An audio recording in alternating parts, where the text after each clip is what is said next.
แน่นอนล่ะครับว่าผู้คนยุคใหม่นี้ใครๆก็อยากจะมีอนาคตที่ดีอนาคตที่สดใสอย่างน้อยคนที่มีฐานะที่ดีก็จะใช้ชีวิตที่ดีกว่าแน่นอน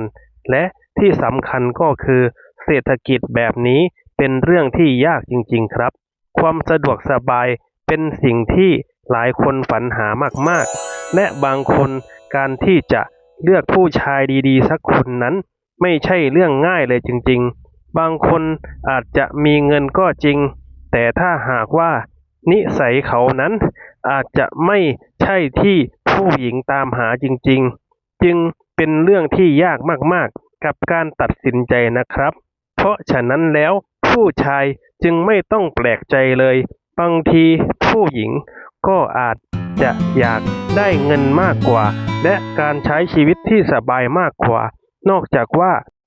คุณจะเป็นคนดีหรือผู้หญิงคนนั้นอาจจะรักกันที่หัวใจไม่ใช่เงินทองใดๆก็ถือว่าเป็นเรื่องที่โชคดีที่ผู้ชายได้เจอรักแท้ในสักวันครับ